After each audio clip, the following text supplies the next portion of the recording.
Okay, good evening, everybody, and welcome. And as Sarah said, it's so nice to see so many of your faces again. They're all becoming much more familiar. So I'm sure by the end of the weekend, you'll either be sick of seeing each other or be wanting to see more of each other. So we've had 11 days since we last met, so I hope they've been a good 11 days for you. I hope you're feeling enthused about the weekend to come. As Sarah said, it's going to feel quite different this weekend. Some content to share with you, but all very relevant in terms of looking at what local authorities are doing to address climate change, and hopefully giving you some kind of stimulation in terms of the sorts of things that other local authorities are doing to kind of inspire you and to help with your thinking around your recommendations. And we're going to be shifting the balance, as Sarah said. It's much more focused on you, your thoughts, your perspectives, your discussion, and your deliberations now. So that's going to be the focus of the weekend coming up. For the observant among you, you would have noticed that there is a new facilitator on the screen. So we've been joined by Alex. So Alex, if you're there, can you give everyone a wave and just say hello to everybody? Nice to meet you all. So we're going to have 6 small groups when we break into small groups, and we recognise that your groups probably felt a little bit big when we had you last weekend, but hopefully that will aid and help people with that discussion, having slightly smaller groups.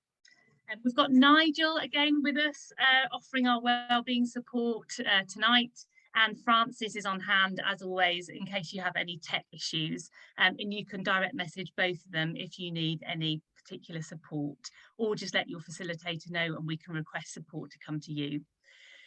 So thank you to those of you that completed the survey that we sent after the first weekend. So your feedback was really positive and has been noted, and we hope that the panel for today and tomorrow and Saturday will help to address some of the gaps that you identified that you still kind of wanted to hear more on, specifically in relation to focusing on what Herefordshire Council are doing in relation to some of these themes already. So you'll hear about that on Saturday morning.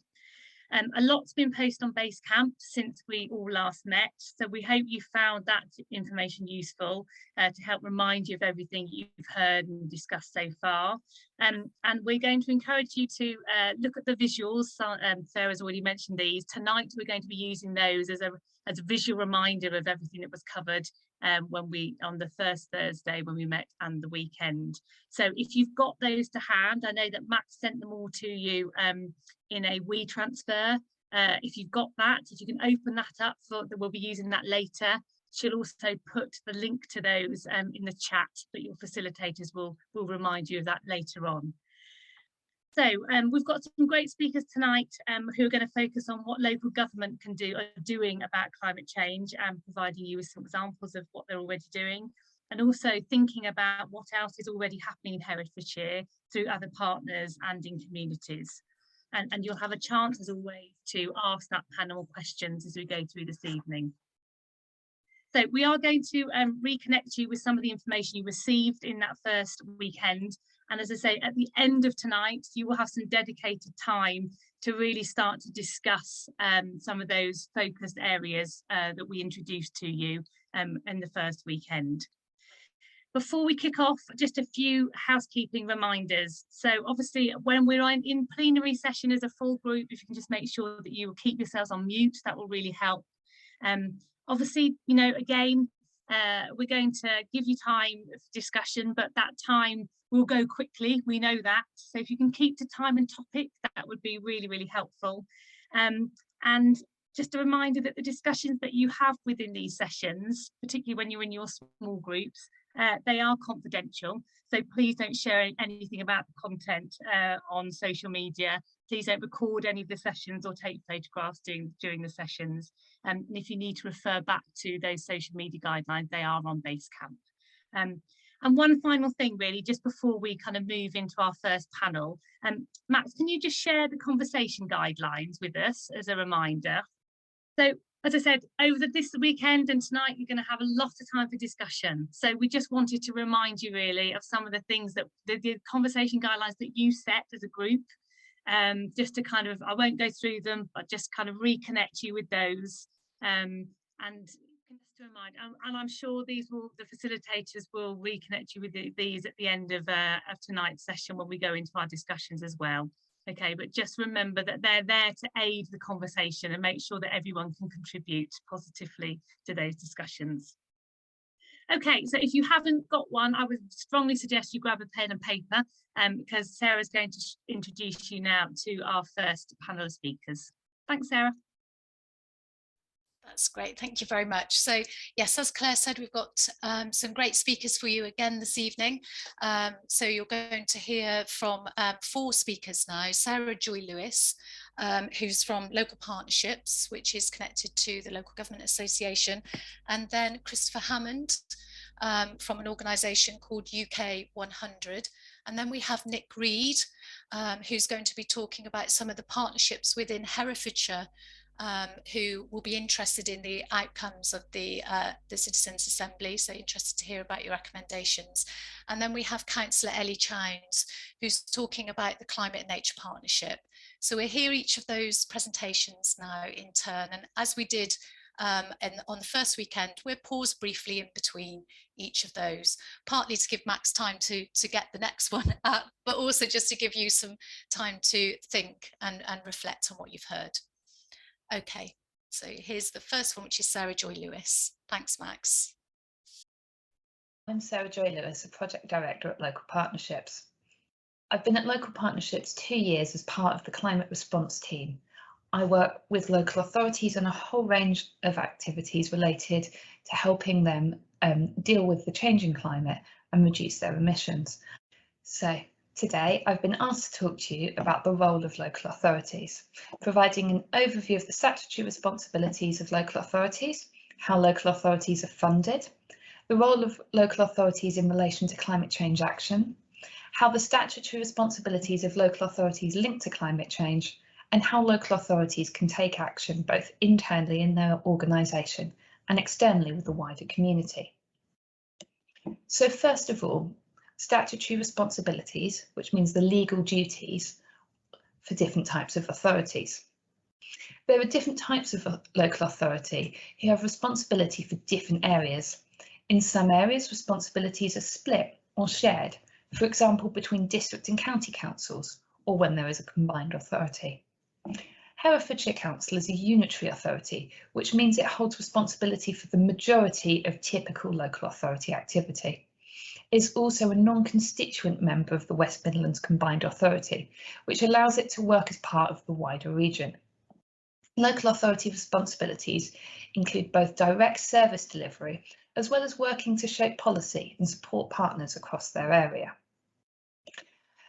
I could spend this whole presentation talking about the statutory responsibilities of local authorities, so I'm just going to provide a high-level overview of 10 areas of responsibility. The first is cultural services. This includes museums, open spaces, libraries and tourism. Next, local authorities are responsible for education and skills, which includes schools, further education and employment support. Then there's environmental services, which includes waste disposal and collection, which you'll all probably be very familiar with, as well as environmental health, cemeteries and licensing. So that's things like licensing taxis, licensing alcohol, all the fun stuff. Then there's highways, roads and transport, which includes parking, public transport and streetlights. There's planning, there's housing, which in Herefordshire is particularly housing strategy and homelessness. And there's planning and development, which is spatial planning, economic development and building control. Local authorities also have responsibility for protective services, which include fire and rescue and the court system. They have responsibility for public health, which we've all become much more expert in over these last 2 years than I think we ever would be before. And for local authorities, that particularly includes sexual health and substance misuse. There's social care, which ranges from children's and family services up to older people, as well as people living with a disability.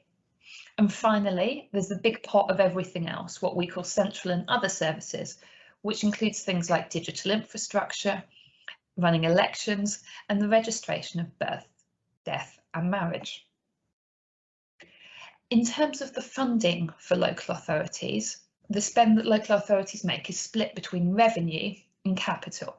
Revenue is day-to-day spending on ongoing activity, and there's a requirement that local authorities must have a balanced budget for revenue. So they can only spend equal to their income or make use of reserves, but those are obviously limited, and once they're gone, they're gone. Capital is one-off expenditure, and it's generally spending that's on assets. Local authorities can borrow to make capital expenditure, but they need to have a future income to repay that borrowing. For example, if they build a house, they need to have the rent coming in so that they're able to repay the borrowing. In terms of the sources of income for local authorities, this pie chart here shows Herefordshire's 2021 budgeted income. You can see their business rates making up 10%. So local authorities retain just under half of the business rates collected in their area.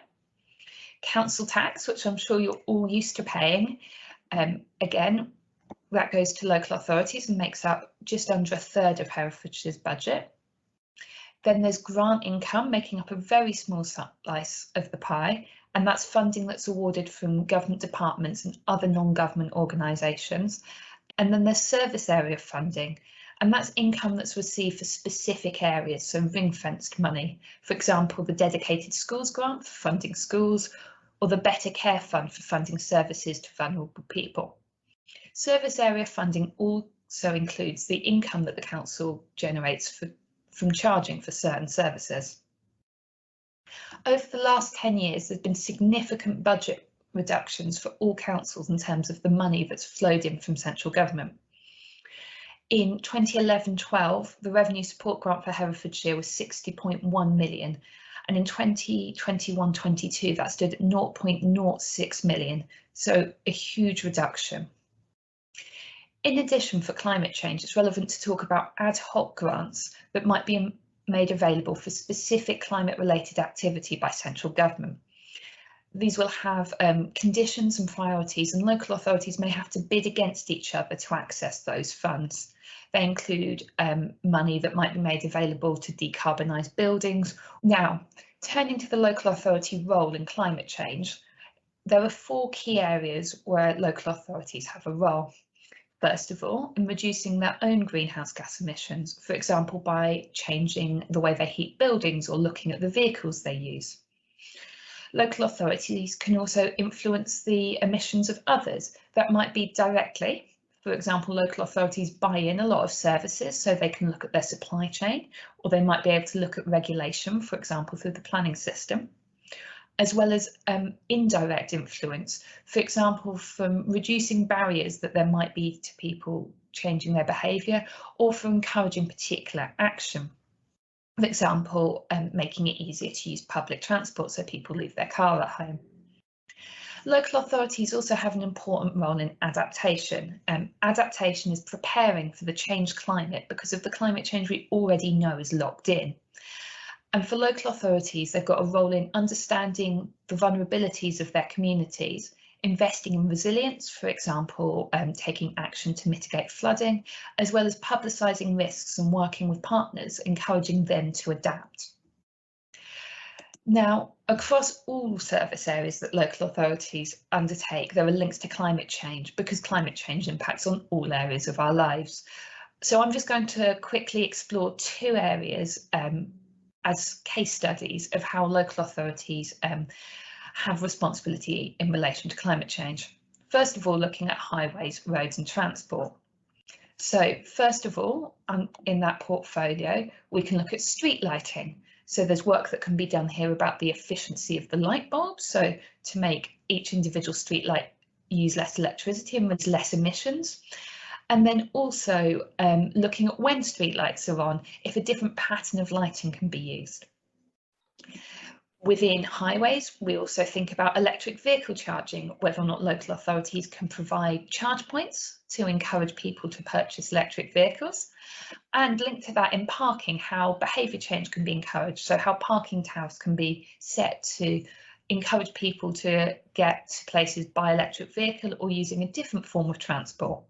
For example, looking at cycling, looking at walking, and linked to that, local authorities might be putting in place cycle lanes, as well as thinking about how public transport that they're responsible runs to make sure that it's as easy as possible for people to make that change to a lower emission form of transport. Another quite different example is cultural services.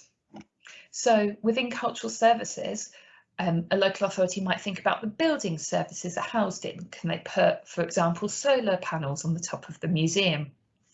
Thinking about libraries, they're obviously a key information hub and a place where local authorities can disseminate information and encourage people to make changes. When we think about the parks that local authorities manage, can these be managed differently in ways where they might capture carbon or where they might help with adaptation, for example, by reducing flooding risk in an area? And finally, thinking about sustainable tourism, as we're all encouraged to take less flights, how can local authorities encourage positive and sustainable tourism in their area?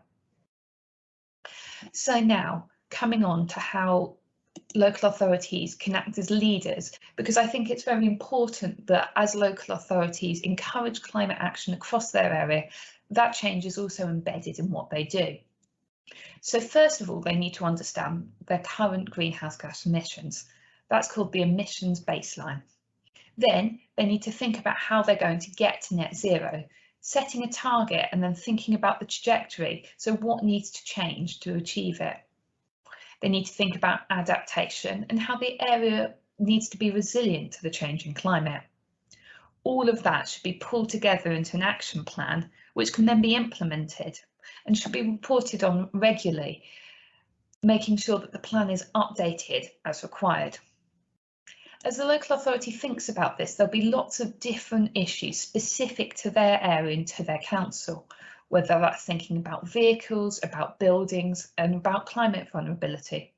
There are still a lot of unknowns, for example, what the best technology of the future will be, or central government policy, which is why it's important that the action plans are revisited regularly.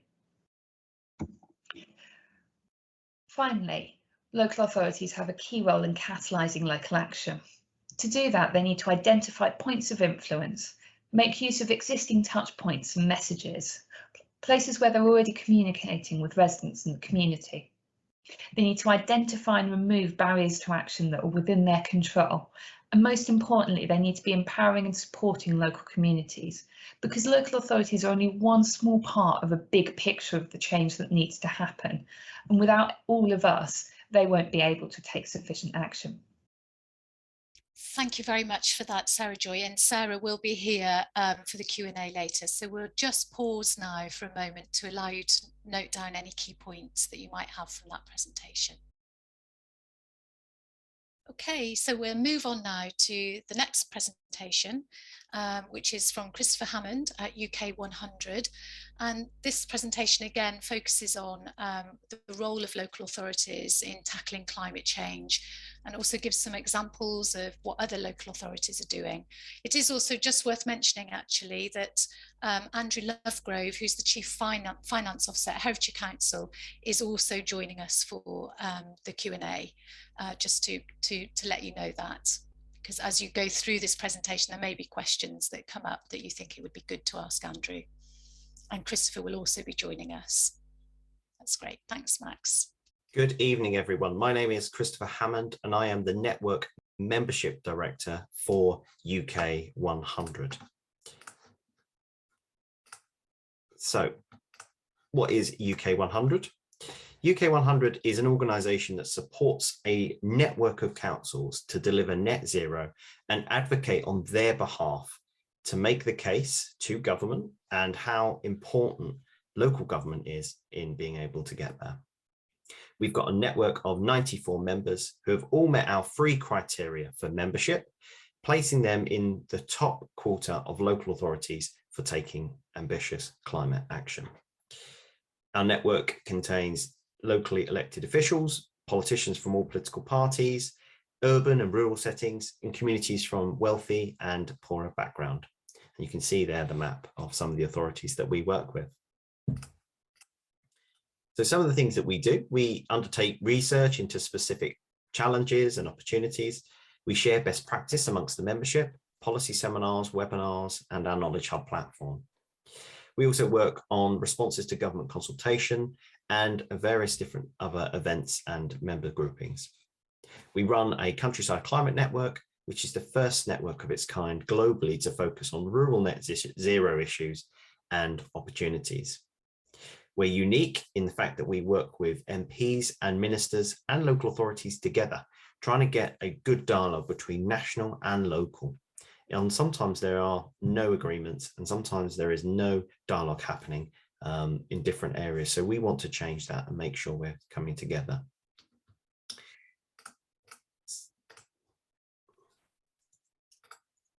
So many of you would have heard about COP26, and you've probably heard speakers talking about it. So I won't talk too long on this item. But the context going into that conference was significant for climate change. Ipsos Mori polling last year showed that public concern over climate change was at its highest level in 3 decades. We saw school climate strikes in 2,400 towns and cities across the world, and around 350 local authorities, councils, declared climate emergencies, statements and motions, which was a huge groundswell of local pressure and councils coming together to recognise the perilous nature of where we find ourselves. So at COP, the top lines, effectively the most important thing is it happened, and we now have a Glasgow Climate Pact. That is a success in itself through COVID, logistic issues, debates, negotiations. And although, as you can see in there, the global emissions trajectory before the conference was around 2.7, afterwards it's improved, but it's not perfect. We need to aim for a 1.5 Celsius rise in global temperatures to avoid the worst impacts of climate change.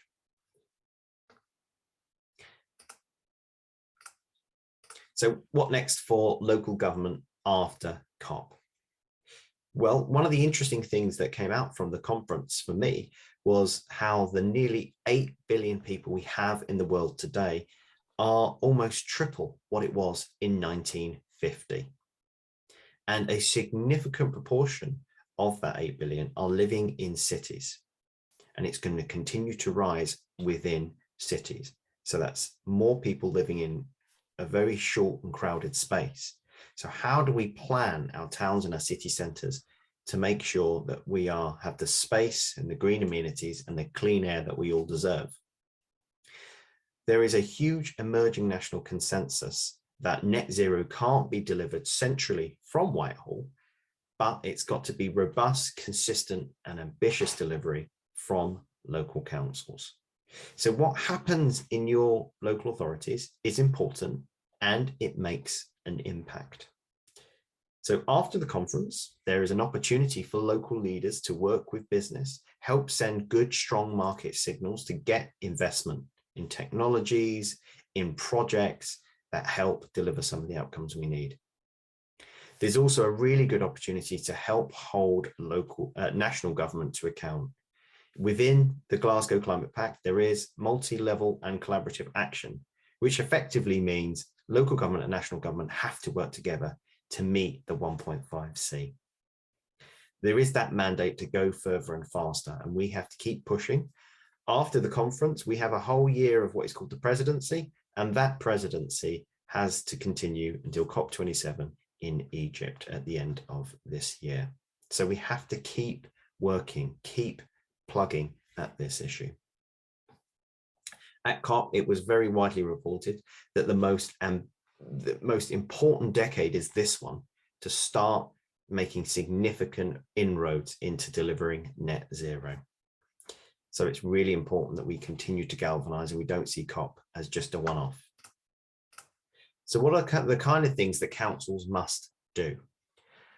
Well, having ambitious targets, that's an absolute must, and they should be aligned to the Paris Climate Agreement. So that is aligned to a 1.5 Celsius rise. But it's not just about targets. Targets are important, but they need to be backed up with a roadmap, a plan for delivery, so that we're not kicking the can down the road and trying to work out in 10 years' time how we get to net zero, but we start now with milestones, investments, so that we have a smoother glide path to get there and it's not all front loaded. We need to involve communities. This session here is a really good example of what we need to be doing. We need to make sure that communities are involved and bought into the changes. We can't just impose things on people without that robust communication and dialogue. And yes, whatever your view is, we need to work with business and the private sector. We need to give them clarity and certainty. We can't keep moving things around and changing our mind on policies and ideas, because it won't bring us the private finance we need to get there. Everyone has got a stake in this success, so everybody needs to be at the table, and we need to be driving forward with strength and with purpose. But it's not without its challenges, and here are a number of them that our membership tell us. We've got a green premium, which is effectively greener net zero technologies are more expensive than those that are powered by fossil fuel or what you can currently get off the rack.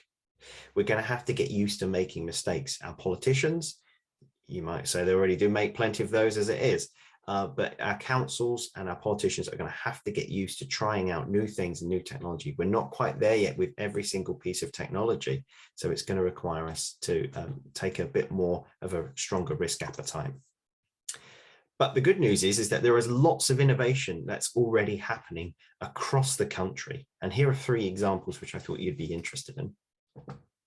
Wiltshire have announced a housing efficiency programme for all its existing council housing properties.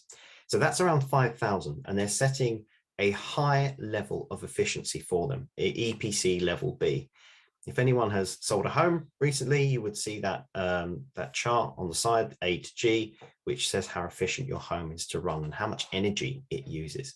So by setting it at EPC level B, Wiltshire is taking really ambitious action. It's a 10-year programme. It's going to cost them £50 million, but it will mean cheaper running costs in electric and gas for some of the area's poorest tenants.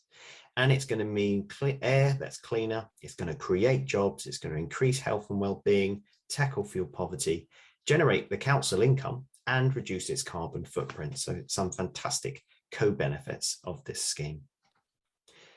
Cornwall has got a really interesting pilot around its dairy farms. So working with 6 of the council-owned dairy farms, it's taking methane that's derived from organic waste and turning that into renewable fuel for lorries, tractors, homes, and businesses. So organic waste material is effectively cow poo, and using that in a natural process with anaerobic digestion, they can use that to create green fuel. It's estimated that this pilot alone could save the council nearly 17,000 tonnes of CO2 from being released, which is a huge amount. It also hopes to pilot to use this fuel for around 77 of its trucks, so that they are low carbon vehicles driving around, which is a significant progress. York has got a clean air zone, which they introduced to help transition their bus network into cleaner, lower emission vehicles. And their clean air zone has helped 93 of their buses make that change. And it's easy to fall into the trap of assuming that this is a change that everyone wants. Who wouldn't want to live on nice new streets like this as we plan our cities and our towns and our villages better? Well, actually, there are quite a few people, and when it's a very local issue, there is a lot of pushback sometimes from communities if they've not taken some of those steps I talked about earlier. So it is really important that as you deliberate, we recognize that all of us are going to have to adapt and modify our behavior and the way that we get about to a certain degree, but we have to keep that pressure on locally to ensure that our councils are delivering that net zero pathway that we all deserve and have the cleaner air that we all should be breathing. Thank you very much.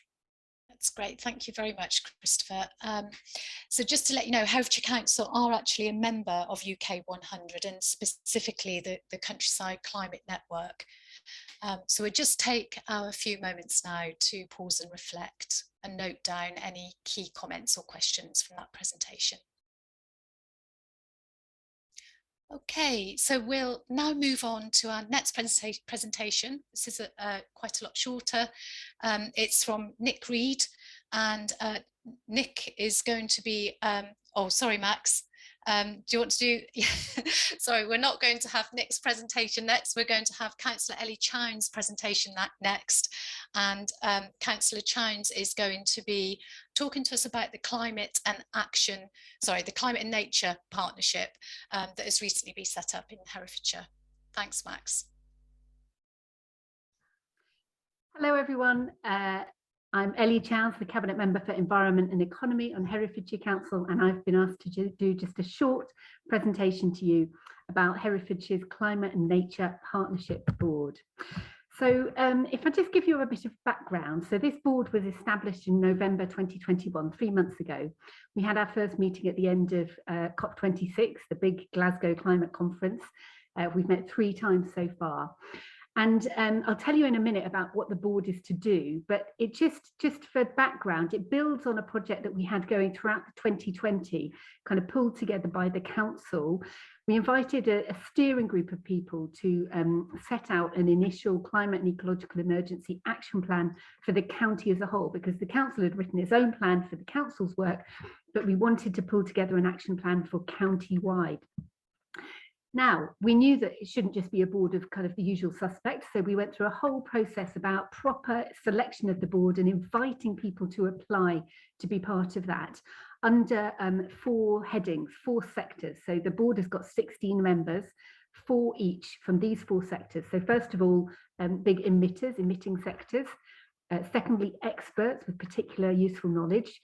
Thirdly, enablers, so that's kind of that includes the council. That's organisations who can help to kind of drive forward the agenda. And last but by no means least, community representatives. So they're people from parish councils and other community groups. So what is the role of the board? Well, it's to drive action to achieve a thriving, zero carbon, nature-rich Herefordshire by 2030. That's our vision. And the purpose of the board, these 16 people, is to catalyse and coordinate new action to help achieve this vision. And that's through steering and overseeing the implementation of the action plan. So that's the action plan that was drafted in 2020 and is now kind of owned in a way, or kind of looked after by the board. But a key part of this is to encourage as many people and organisations in Herefordshire as possible to join the partnership. So the board is kind of the steering group of this broader partnership. And joining the partnership just means basically making your own action plan, taking that responsibility. And also then it gives you the kind of, the engagement in helping to shape the county-wide action plan. There's lots more information on the council's website and on the Zero Carbon Herefordshire website as well. And the membership of the board and its minutes are published on that Zero Carbon Herefordshire website. Now, membership of the board includes people who are also members of lots of other relevant groups. So Herefordshire Council, that's me, but also Herefordshire Business Board, the Local Economic Partnership, Herefordshire Green Network, Herefordshire Nature Partnership. So all of these different organisations, and I think Nick Reed will be kind of mapping out some of those. And the Climate and Nature Partnership Board is connected into all of them. So the partnership and the board have got 6 priorities, 6 working groups: communications, transport, farming and land use, food, energy, and housing and buildings. And you'll see some real overlap with what you've been looking at, part of the Assembly, obviously. In terms of communications, we've got a budget that the council has given for communications work, £50,000 for this coming year. And that's being spent on a Greener Footprints campaign, which actually was launched today. There was something in the Hereford Times about it and other media sources too. And that's asking everyone in Herefordshire to sign up and make a pledge to take action to help achieve that vision of a thriving, zero carbon, nature-rich Herefordshire by 2030. Now, the partnership board is definitely going to be very interested in the Assembly's recommendations and will want to take it forward because, of course, the Assembly's work is really directly related to the partnership board's purpose. And so as chair of the board currently, I'm going to ask each of the 6 subgroups in those 6 areas to take forward the Assembly's recommendations, to look at them and review them and think how they can use them in their review and redrafting of the action plan. And we really hope that the board and partnership are going to have the option to develop projects and initiatives themselves and seek funding for this. And of course, the suggestions made by the Assembly will feed directly into that work. So in brief, the board is there to mobilise action county-wide across Herefordshire, and it's essentially an organisation or a kind of entity, a body, that's going to be really, really useful in driving forward whatever recommendations it is that the Assembly come up with. There's more information, like I said, on the Zero Carbon website, and I'm more than happy to answer any questions that you might have in the question and answers. Thank you. That's great. Thank you very much, Councillor Chines. So we'll just take our few moments now to pause and reflect, note down any key points. Okay, so our final presentation for you this evening is from Nick Reed, and as Councillor Chines said in her presentation, Nick's going to be just giving you more of an overview of some of those partnerships and organisations that are going to be really keen to hear about the recommendations from the Assembly. Thanks, Max. Hello, I'm Nick Reed. I'm one of the agricultural chaplains locally, which means I work a lot with the farming community. But I'm also chair of Herefordshire Local Nature Partnership and co-chair of the Herefordshire Green Network. My brief today is to really tell you how the outputs from this climate assembly might influence a whole range of players across Herefordshire, in addition to Herefordshire Council. I'm not going to do that by exhausting you and going through all of the partnerships that I deal with. As I say, my background is very much farming and land use. So this is indicative of what might happen rather than a comprehensive list. The first group I want to talk about is the Herefordshire Local Nature Partnership. That comprises some of the statutory agencies to do with the environment, together with larger charities, networks and organisations dealing with environmental issues. And we're really interested in what you think about the future of environmental concerns within the county in relation to climate change. This is the group, for example, that will be looking at the development of nature recovery networks across Herefordshire. We're doing some spatial mapping at the moment to see where we might plant trees, making sure we get the right tree in the right place. It's the group that would deal with the sorts of things that Dieter Helm talked to you about, the natural capital, how we value what the environment does for us and how we can build that value within the county. So anything to do with improving biodiversity and the way that nature responds to climate change is of interest to this group of people. The second group is something called Farm Herefordshire, and as the name suggests, is very much to do with the farmed environment. The background to this were high levels of phosphates within the rivers Wye and Lug, which is a major environmental issue. And it's 12 organisations working or committed to working in a collaborative project. What messages do we want to get out to farmers, and how might we improve soil and water management? In addition, though, to water quality and phosphates, the group is also interested in what we might do to farm, to grow food, but in ways that also benefit nature. Herefordshire is a food-producing county. That isn't going to change. But can we farm in ways that benefit nature rather than act against nature? So the idea about regenerative farming systems, rewilding, all of that comes within the remit of this group. And it's also a group that's interested in how we manage the land to prevent some of the worst excesses of climate change from impacting upon us, and in particular things like flooding. The picture is what's called a leaky dam, just a simple way of stopping water flowing off the land in rapid succession, helping it to percolate into the soil, and therefore stopping excess flooding, which of course is a feature of climate change. Again, as a group, we'd be really interested in what you have to say on these issues and how we might build that into our future work programme. There's also a partnership that deals with food. It's a whole range of organisations, including Herefordshire Council, working together. The original driver was food poverty, people not being able to access nutritional food at affordable prices, and the number of people that use food banks. But again, as a group, it's now interested in food waste. There are horrifying statistics for Herefordshire. Almost a fifth of compostable food waste and 40% of non-compostable food waste is still within its original packets when it's thrown away. So people buy these things often in, buy two for the price of one, but they never even open it. If we could reduce food waste, we could significantly reduce greenhouse gas emissions from that waste. We're interested in local food chains, how we might support local producers, cut down on food miles. And again, what is sustainable food production? How do we produce food, but in ways that benefit nature rather than act contrary to nature? That group is really interested in some of the outputs from this climate assembly. And the fourth network that I really want to flag up is the Herefordshire Green Network. It's at least 80 local organisations and environmental groups, together with individuals who are passionate about these issues.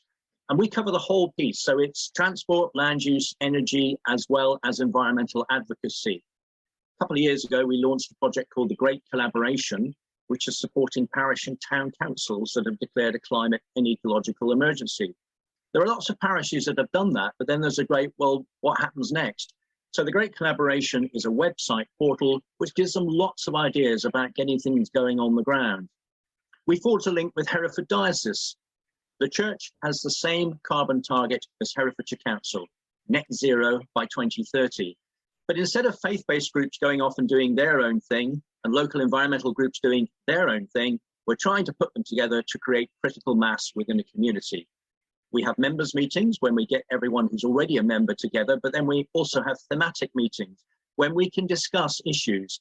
And the network would be really keen to have some of the outputs from this climate assembly in its future meeting programme. And we also produce a weekly newsletter, and we're already flagging up some of the issues that you're raising. So I'm just saying this really to encourage you. What you do will impact on Herefordshire Council and its future budget, but the potential is there to impact on a whole range of players across the county and transform Herefordshire in the way that you want it to be transformed. That's brilliant. Thank you very much, Nick. So we'll just take a couple of moments now.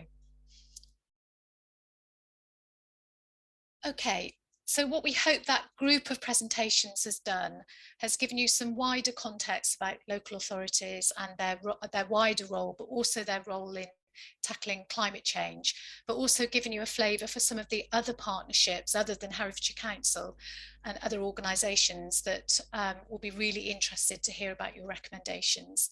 So now that you're very experienced Assembly members, you won't be surprised to hear that you're now going to go into your smaller groups and just think about the questions that you want to put to the panel. And just to remind you, all speakers will be here for the panel, and we'll also be joined by Andrew Lovegrove, who's the Chief Finance Officer from Herefordshire Council. Thanks very much. See you back here in about 15 minutes. Thank you.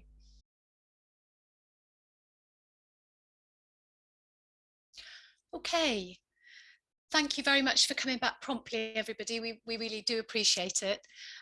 So we're now going to go into our question and answers with our panel members. So they're all the speakers that you heard from previously. And also, as I said, we're joined by Andrew Lovegrove. Andrew, I don't know whether you could just give a quick wave. So if we, as we did last weekend, we're just going to go round to each of your facilitators for your top questions. And then if we have any time, we will then open up questions to the floor. So first of all, can we come to you, please, Lauren, for the question from your group? Hi, thank you, everyone. It's a question for Councillor Chowns, but all the other panelists, really. We heard the phrase action plan mentioned a number of times, and we were wondering what's in that and where can citizens access that? Thanks, Lauren. Thanks, everyone. It's on the Zero Carbon Herefordshire website. There are links through to that basically it's kind of in 6 parts, and it sets out actions for, you know, to help get us on that way. So, for example, the buildings one talks about the need to retrofit existing houses and ensure higher standards for building new houses and so forth. Currently, the buildings plan, for example, has quite a lot of actions for the council and perhaps not as much specificity for what other stakeholders need to do. So they're starting points, and then they're being reviewed and revised by the working groups at the moment. Okay, that's great. Thank you very much, Councillor Chowns. Vicky, are you ready for the question from your group? I am. Good. Sorry. Came back a little bit late. I just want to say one thing to Nick read first. This is not a question. I had a request to ask you if you could speak to the Rotary Club, or you could ask someone to speak to the Rotary Club about where they should plant trees, as you're doing spatial tree planning. My question is for Ellie, and possibly for Andrew, if he's here, might also want to address it. What is the best way to get housing improvements? Is that through council housing or through private ownership housing? Would you like to start with that one, Councillor Chowns? Is that okay? And then we'll go over to Andrew. Sure. So it's a question that's got an answer in several parts.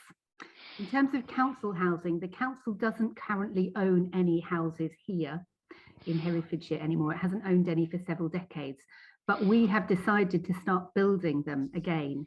And we're going to build net zero and affordable council houses for the first time in a generation. We've adopted the Herefordshire Future Homes standards, which are based on Passive House Plus. So that will make sure that those houses are never going to need retrofitting again, because they're going to be good standard right from the start. And those are the sorts of standards that we'd like to see private developers adopting themselves, because as I think is implied by the question, the vast majority of houses, even once our programme is kind of going full steam, the vast majority of houses will still be being privately developed.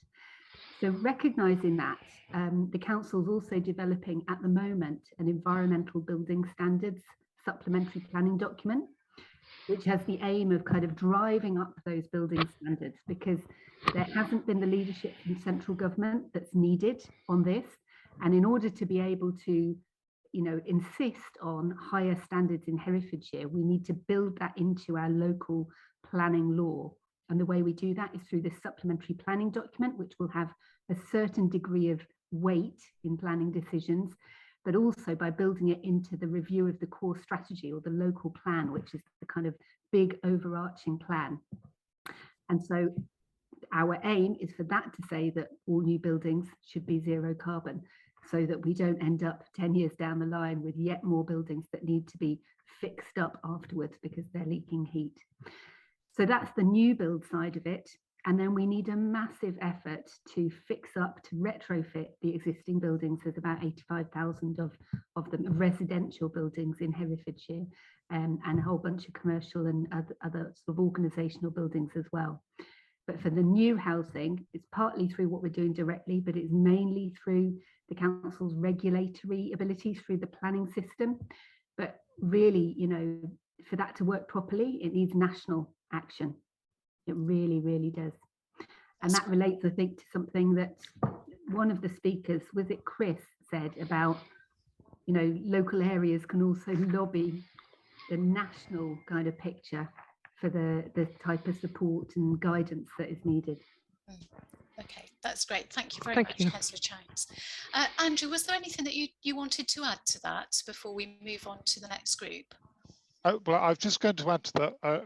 Quite a large number of the houses in the county are owned by what are called social landlords, housing associations. They have lots of different names, and a lot of those operate. So we've got Connexus, Sanctuary. There are a number that operate in the county.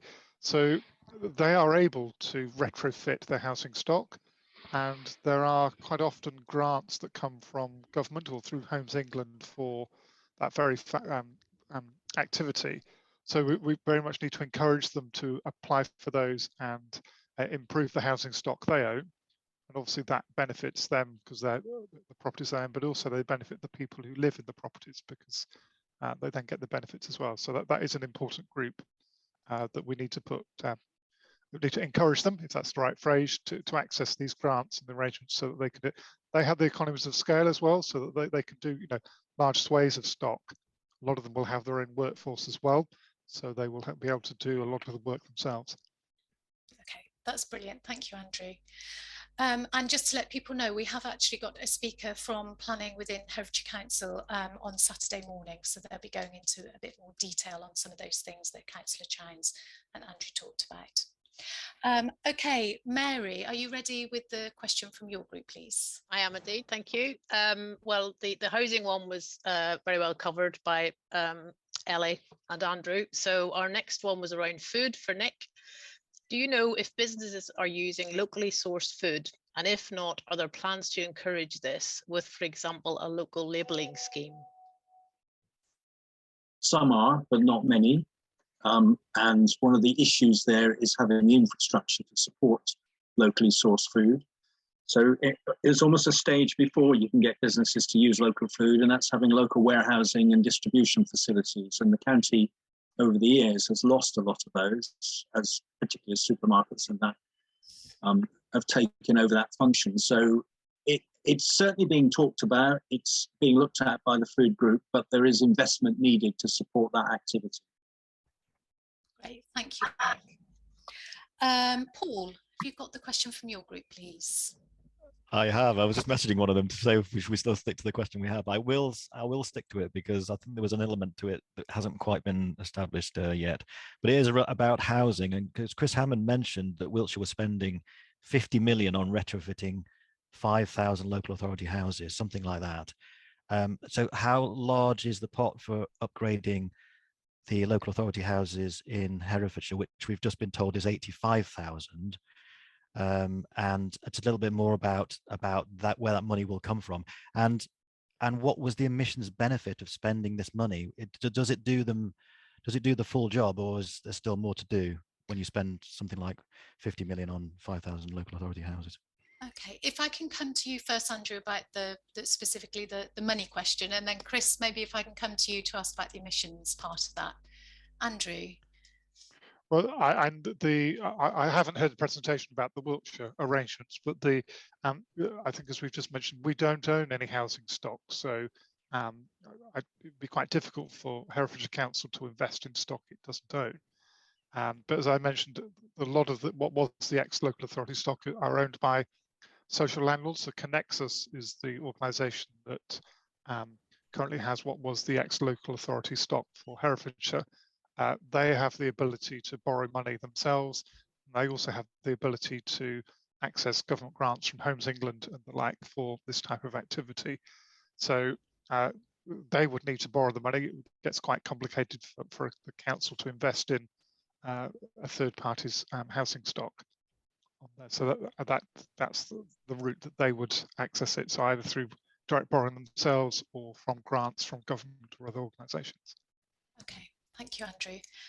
Chris, do you know about the emissions from the Wiltshire scheme? Yeah, so what you're seeing is a lot of councils that own their own housing stock, which is then rented out, have got the ability to borrow money, and usually quite cheaply, against those assets so that they can then invest in things. So what Wiltshire's done is they've set themselves quite an ambitious target of EPC-B. So you have a rating system, which is the energy efficiency of your home. So if anyone's ever sold their home, they'll know that little sort of multicolored rainbow, which goes to A to G. So they're setting it at B for all of their stock, and that's over a 10-year program. And it is expensive, but actually it's an investment which has so many other co-benefits. So of course, the most important one is that it's cheaper running costs for the people that live in those houses. But also it is a big economic catalyst as well, because what they can say to the private sector is, we're investing this money over a long period of time into our council housing stock. So it attracts private investment as well, and it will create jobs so that you can have a retrofit army that is built up, and people who can be trained in those jobs because they know that there is a pipeline there. The problem with a lot of net zero projects and projects that address climate change, they tend to be very small, they're usually pilots, and they're not on a big scale. So the costs are usually far higher and they don't come down. So what they're hoping to do is use it as an economic catalyst as well as a net zero one, and attracting the kind of investment that they want to see. So the emissions reduction is around 14,000 tonnes, which is what they're forecasting over the next 10 years. And that's part of their wider target of being carbon neutral as an authority by 2030. So that is significantly ahead, 20 years ahead of the government's target. And 14,000, just to put that into context, probably a lot of corporate council emissions are around that figure as well. So it is a significant amount to take out of a kind of an area's amount. Okay, that's great. Thank you, Chris, for that. Okay, Kath, have you got the question from your group, please? Yes, thank you. Ours was around food and food waste, actually. There was concerns around the difference between the amount of food waste but also recognising there's food poverty in Herefordshire. So the question was really to Nick. We wondered if you had any suggestions around food cost and food waste, particularly with a view to the supermarket wastage of food. Whether there's initiatives that we could adopt in Herefordshire or initiatives that are happening already that we could build on. There are some local initiatives. So the big issue to some extent is supermarket advertising, and 2 for the price of 1 and things like that, which sort of attract people into the shop, make them buy things that probably they don't really want. And if you look at the pricing system as well, it's quite difficult for a single person who just wants 1 pint of milk to get it more cost effective than someone who's buying 4 pints of milk and so on. So the National Food Strategy, which was launched last year, is highlighting some of these issues. And I think there are quite a lot of food groups across the country now which are highlighting some of these issues. So I think one of the things is to have to put pressure on, through MPs and so on, to put pressure on national pricing strategies. But yes, locally there are ways of there are discussions taking place with some of the supermarkets, because food waste is of consequence to them as well. So there are local ways in to try and have that conversation. We're not there yet, but again, it's being talked about. But a big issue is how you stop supermarkets using advertising to lure people in and making them buy food they don't actually want at the end of the day. Yeah. Okay. Thank you, Nick. Okay, Alex, could we have the question from your group, please? Yeah, so a few people in my group were kind of quite inspired by what was going on elsewhere, for instance, in Wiltshire and York. And they were curious about what guidance is out there and whether the council is reflecting best practice across rural local government authorities in its approach to climate change, and what steps it's committed to along the way, what the path looks like. Okay, thank you, Alex. Councillor Chines, is that one that you'd like to answer? Thanks. Yes, there's loads of really inspiring examples out there. It's absolutely right. We can't follow the example of some of them, like the Wiltshire one, because we don't own our own houses, but we're doing other things to invest in retrofit and try and get that sector going, like Chris was talking about, the CRO benefits of job creation as well as warm home creation. You know, we could maybe support that by supporting the training of installers in these skills, or subsidising getting people to do the surveys so that they know what it is that they need to do in their own houses. In terms of how we compare to other authorities, interestingly, there have been 2 benchmarking exercises done very recently with results released just in the last couple of weeks. So the first one was Sustainability West Midlands, and they benchmarked, I think, 26, 29 local authorities in the West Midlands, and they rated us first in the whole of the West Midlands for our climate plans and our action. The second one is the Climate Emergency UK benchmarking exercise that was just released this morning, and that actually rated Herefordshire lower. We got a mark of 58%, I think, according to their rating of the quality of our plans at September last year. Now, you know, I really wouldn't get kind of all proud about one or all despondent about another. They've all taken slightly different approaches. I think there's value in, you know, in both of them. I think the message that I take from it is we're doing really pretty well. You know, we've done a lot of the things that speakers have talked about. So Sarah Joy, for example, talked about LED lighting in the highways. We did that years ago. You know, we're really pushing forward with things like sustainable transport. We've got these really kind of, you know, top national leading level standards for our own new housing, but we've got a lot more to do as well. And as was mentioned, as Chris mentioned, we're part of UK 100, we're part of the Countryside Climate Network. So we're really looking to learn from others and find good ideas that we can kind of, you know, adopt and adapt ourselves. And I think we're also showing some, you know, some innovation ourselves too. So for example, the free weekend buses that we've got running currently throughout Herefordshire, you know, some local authorities spent that money on subsidising car parking. And we said, well, actually, you know, we've got sustainable transport ambitions. Let's get people out and about and back in our high streets using public transport instead. So I think there's kind of lots of good stuff that we're doing, but definitely room for more as well. And that requires not just an ambitious authority and a deep, deep commitment to what we all signed up to 3 years ago with the Climate and Ecological Emergency Declaration, but also really strong public support, as well as, you know, broader support nationally in terms of the funding that's available. Too much of it, like Andrew was talking about, the funding that comes through us to do retrofit work for social housing generally comes with a spending deadline of a year or less. You've just got to get it done like that, switch it on like that. And actually we need the support of longer term funding streams and a more supportive national regulatory framework as well. Hope that answers. That's great. Thank you very much, Councillor Chowns. We've just got a couple more minutes, and I know there were a couple of groups that had burning questions. So, Lauren, I think you had another high priority question. It was a difficult vote for your top one. It was, but I don't know if Paul's group had a question for Sarah Joy as well. That we thought was... You want me to comment? Yeah, Sarah, you mentioned that there were some ad hoc grants that were biddable for, and we wanted to know what these were and how realistic it would be that people would get them. Please.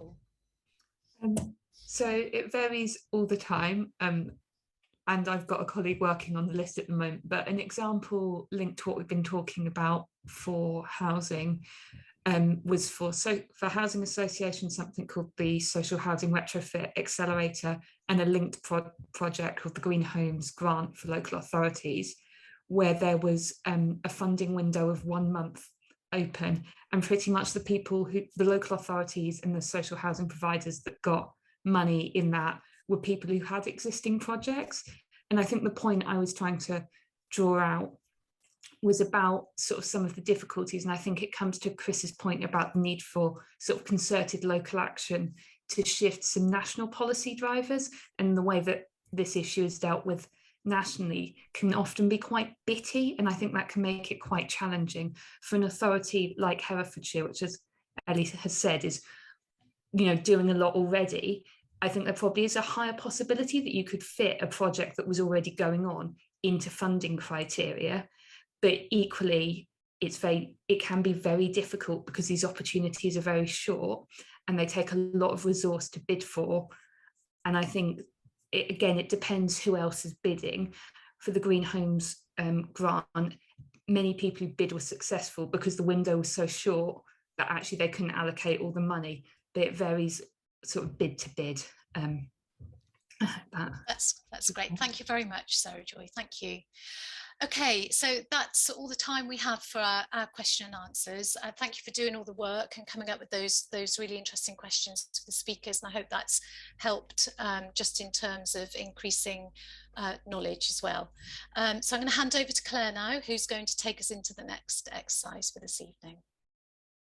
Okay, thanks. So we're now going to give you just under 40 minutes for you to start to have some really good kind of deep dive, proper conversations about the theme that we are going to attach you to for the rest of your time with us together on the Assembly.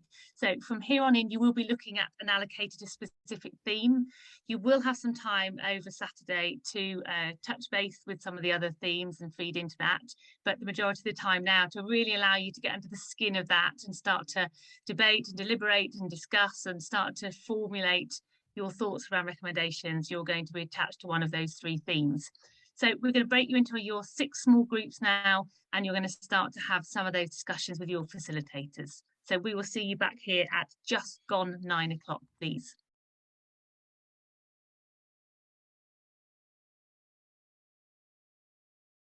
Hi all, welcome back. Apologies if anybody's looking at their watch thinking I should be watching the responder now. I promise I'm not going to keep you for much longer. One more minute, I promise, while I just tell you what we're going to be doing over the weekend. So I hope you found those discussions useful. That's just the starting point, really. And as I said, you're going to have a lot of time over the weekend to really kind of, you know, dig much more deeper into those conversations around those particular themed areas. So Saturday morning, you will hear your final bit of content, and that will be coming from Herefordshire Council officers, specifically on transport, planning, and you're going to be hearing about the carbon action plan from Ben Boswell. And they'll be able to give you an overview of what's already happening within the county, so that you can start to be aware of that and perhaps build on some of that in your discussions. You're also going to be hearing directly from Natalia and Silva about what's going to be happening to your recommendations, and how decisions will be made on them, and how you're going to be informed about the progress made on your recommendations going forward to keep you in the loop. And then the rest of Saturday and Sunday, it's really down to you. It's about us taking you through a kind of step-by-step process to enable you to come up with some really solid recommendations for the council and the other partners it works with. And just to let you know, in case anybody's sitting here thinking, you know, how do we get to kind of vote on these at the end? That will be taking place after the session, and I'll tell you more about this at the weekend, but you won't be doing that as part of the weekend. You'll be doing that post the session via a SurveyMonkey link, and that will give you a little bit of time to read all those recommendations, to reflect on them, and have a really good think about the votes that you're going to cast on those. So I'm going to let you get on with your evenings. Say thank you very, very much for your time again this evening. We really look forward to seeing you all on Saturday morning, bright and breezy. Have a really good Friday, and we'll catch up with you then. Thank you, everyone. Bye. Bye.